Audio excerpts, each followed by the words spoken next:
Hello students, welcome to GPS online English classes. Hope you are having a good time at home. Students, we are going to complete the remaining part of lesson number 2 coral. आज हम इसका बाकी हिस्सा complete करने जा रहे हैं. Corals के बारे में हमने पढ़ा कि इनको ओशंस के नीचे पाया जाता है और जनरली ये ऑस्ट्रेलिया, साउथ अमेरिका कंट्रीज़ में मिलते हैं जहाँ पर पानी ओशंस में थोड़ा कम गहरा होता है. ऑलराइट, अभी आपने ये देखा कि आपकी पिक्चर में आपको नज़र आ रहा है कि कैसे कोरल्स से रीफ बना हुआ है, कितने कलरफुल होते हैं, बहुत ब्यूटीफुल होते हैं ये सभी. So now let's move further. कुछ वर्ड्स में आपको बता दूं कि कोरल्स जब इकट्ठे हो जाते हैं तो इनसे रीफ बन जाता है.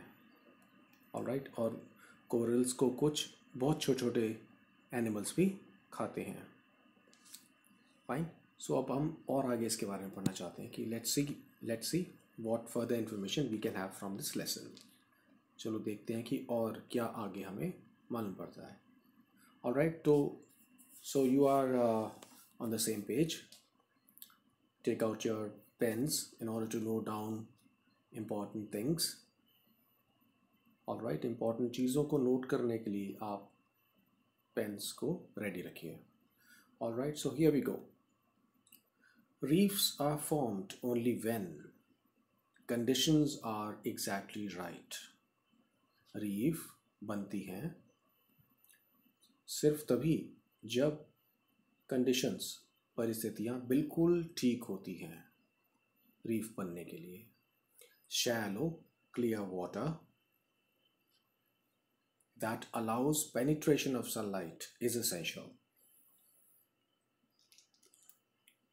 कम गहरा पानी जिसमें से सन की रोशनी नीचे चली जाए, ओशन के अंदर चली जाए, वो ज़रूरी होता है. साफ़ पानी होना चाहिए.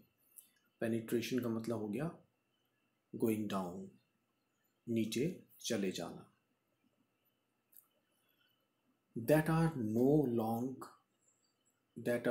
are no living reefs in water deeper than 330 feet. इसका मतलब है आगे हिस्से का कि पानी जहाँ पर 330 फीट हो जाता है उससे आगे रीफ नहीं बनते. Okay, the water must be clear, means clean. The water must be clean since any sediment prevents the tentacles of the coral from trapping the food it needs. Water को बिल्कुल साफ होना चाहिए क्योंकि since means क्योंकि कोई भी layer, sediment means layer, बचा लेती है, रोक देती है, prevents the tentacles of the coral from trapping the food. Coral के छोटे छोटे हाथ जैसे होते हैं, उनसे ये अपने फूड को इकट्ठा करता है.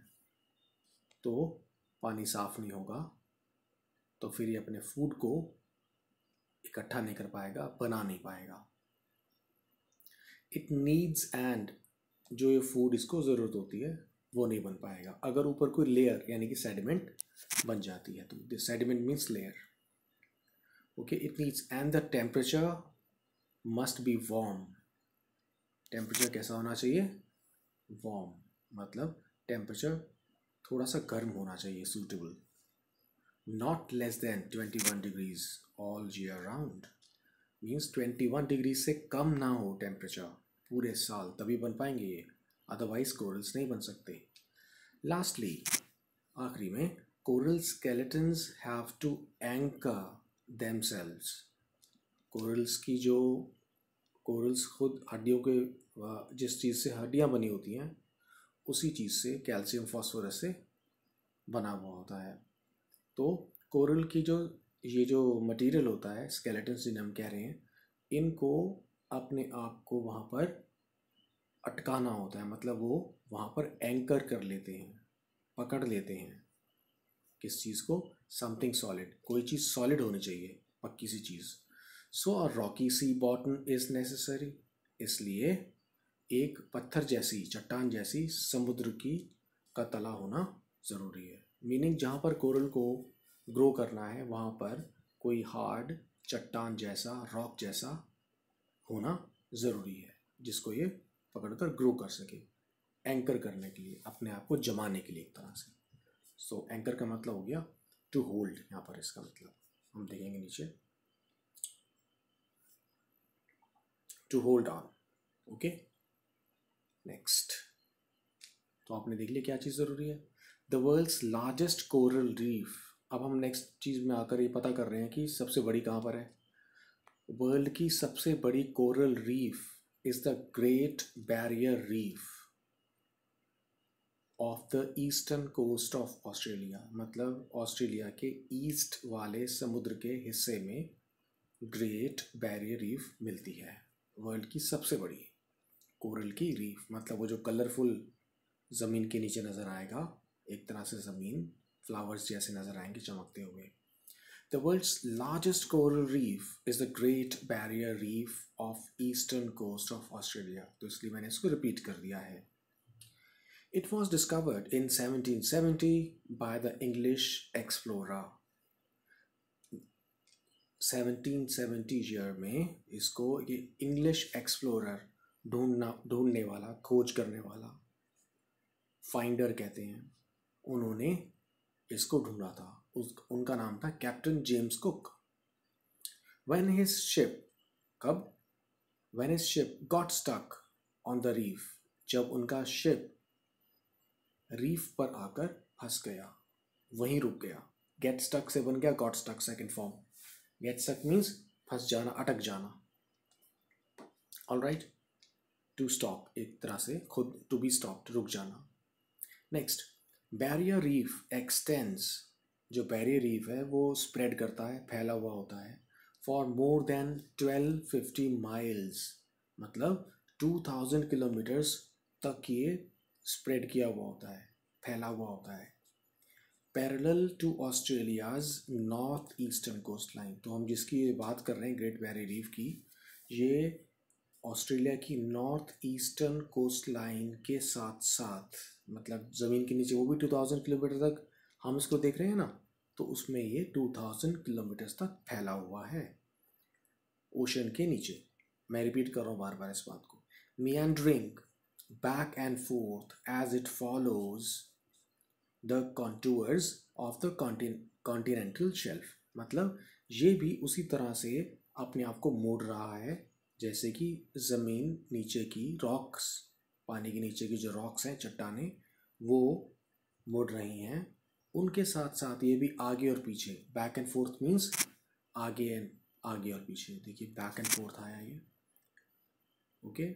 फॉरवर्ड एंड, इसका मतलब बैकवर्ड एंड फॉरवर्ड, तो वो पीछे उनके साथ साथ चेंज करता है अपनी शक्लों को। कॉन्टूवर्स का मतलब एक तरह से अपनी outlines of the continental shelf. तो वो जो कॉन्टिनेंट है उसके साथ ही अपनी शेप चेंज करता रहता है। The reef is composed of some 3000 individual interlocking coral rafts and islets. Reef बना हुआ है, composed of means made. Reef किस चीज़ से बना हुआ है? 3000 इंडिविजुअल, मतलब 3000 छोटे छोटे आपस में एक दूसरे के साथ राफ्ट जैसे हैं। राफ्ट जैसे कि लकड़ी का फट्टा होता है ना, वुडन पीस, ऐसे आपस में उन्होंने जकड़ रखा है अपने आप को। और छोटे छोटे आइलैंड्स जो होते हैं, आइलैंड्स का मतलब आइलैंड्स, तो ओशन के नीचे बहुत छोटे छोटे आइलैंड्स जैसे बने हुए हैं। और 3000 रीफ्स, 3000 ऐसे अलग अलग आइलैंड्स और राफ्ट्स हैं जिनसे मिलकर वो बना हुआ होता है। All at different stages of development, मतलब कोई रीफ अलग ज़्यादा ग्रो कर चुका है, कोई कम। And separated by narrow winding channels, और पानी के नीचे, ओशन के नीचे जो चैनल्स हैं वो पतली पतली तंग भी हैं, और वाइंडिंग मतलब वो घूम भी रही हैं, मुड़ रही हैं। चैनल्स जो वाटर बॉडीज़ हैं, पानी का जो बहाव है वो नीचे मुड़ता हुआ जा रहा है। There are at least 350 different coral species. अब उनकी वैरायटीज़ देखते हैं। 350 स्पीशीज़ हैं, मतलब अलग अलग तरह की टाइप्स हैं इसकी, on the great barrier reef, उसी ग्रेट बैरियर रीफ में। एंड दे वेरी, VARY, और वो चेंज हो जाती हैं इनॉर्मसली, ग्रेटली, बहुत ज़्यादा चेंज हो जाती हैं, इन शेप, शक्ल में, साइज एंड कलर, उनका साइज, कलर और शेप तीनों चेंज होती चली जाती हैं। Last paragraph, the coral reef habitat is finally balanced. जो कोरल रीफ हैबिटेट का मतलब जो उसकी जगह बनी हुई है, जो उसका घर है, एक तरह से रीफ पानी के नीचे एक तरह से घर हो गया इनका, क्योंकि ये ग्रो कर रहे हैं, खाना खा रहे हैं, अलग अलग कलर्स हैं। तो ये जो है एक इसके बीच में एक बैलेंस है, कैसे, एंड ईजिली अपसेट, और ये जो बैलेंस है बहुत जल्दी ख़राब हो जाता है। फाइन, जैसे बैलेंस का मतलब कैसे हुआ, जैसे जैसे अर्थ के ऊपर वाटर का, एयर का, इन सब चीज़ों का बैलेंस है। फाइन, कि एयर का पोल्यूशन हो जाता है अगर ज़्यादा धुआं आए, तो उसी तरह से एक बैलेंस बनता है इनका भी, रीफ का, और जो कि ईजिली बिगड़ जाता है। अब ईजिली बिगड़ जाता है का मतलब हम देखते हैं आगे क्या है। In the year 1960s and 70s, जब 1960s और 70s की बात है, the great barrier reef was threatened. Great barrier reef को बहुत डेंजर था। व्हेन द पॉपुलेशन, जब पॉपुलेशन बढ़ गई किसकी, of the crown of thorns starfish, जो स्टारफिश होती है, जो कि जिसके अंदर थॉर्न्स होते हैं, जब उसका पॉपुलेशन बढ़ गया तो इनको डेंजर हो गया, ख़तरा हो गया। Which pour their digestive juices on the coral, ये जो स्टारफिश होती है ये खाना खाने के लिए अपने मुंह से कुछ या अपनी बॉडी में से कुछ लिक्विड से छोड़ती है, और वो जब लिक्विड जब उन रीफ के ऊपर गिरता है तो वो ख़राब हो जाते हैं। POUR, पोर मीन्स पलटना, डालना, टू पुट, इनटू और ऑन, कुछ भी हो सकता है। POUR, पोर, जैसे कि हम कोई वाटर डालते हैं, मिल्क डालते हैं, दैट्स कॉल्ड पोर, लिक्विड को डालना। कि जब वो अपने लिक्विड्स को बाहर निकालती हैं बॉडी से, उसको किल कर देती हैं कोरल को, तो वो बहुत ज़्यादा फैल गई। एक्सपेंडेड फार बियॉन्ड, मतलब दे स्प्रेड, बहुत दूर तक फैल गई, फार बहुत दूर तक, बियॉन्ड का मतलब काफ़ी आगे तक, इट्स नॉर्मल लिमिट्स, कि जितनी ये जो स्टारफिश थी ये बहुत ज़्यादा अपने लिमिट से फालतू हो गई। This was due to souvenir hunters, कि जो, अब इसका रीज़न क्या था, जो लोग टूरिस्ट्स आते थे, कुछ हंटर्स, शिकारी आते थे, सोवेनियर, वो क्या काम करते थे, अपने याददाश्त के लिए, स्मृति के लिए कि हम वहाँ होकर आए हैं, वो क्या करते थे, स्ट्रिपिंग द रीफ ऑफ ट्राइटन्स, वो रीफ के ऊपर से ट्राइटन्स खुरच कर या उतार कर ले जाते थे। ट्राइटन्स कौन होते हैं, the predator that usually keep starfish numbers down, meaning कि ट्राइटन्स स्टारफिश को खाया करते हैं, जिससे कि स्टारफिश का बैलेंस बनता है। ओके, स्टारफिश खाती है कोरल को, तो स्टारफिश को खाने वाला भी कोई चाहिए, कोरल उसको खाने वाले ट्राइटन्स हो गए।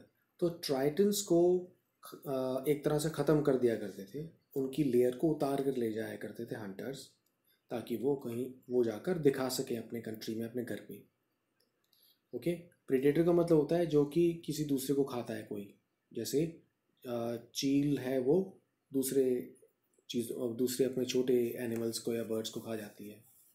फाइन, कैट खाती है उसको, रैट्स वगैरह को, प्रीडेटर हो गए। So predator is a killer here.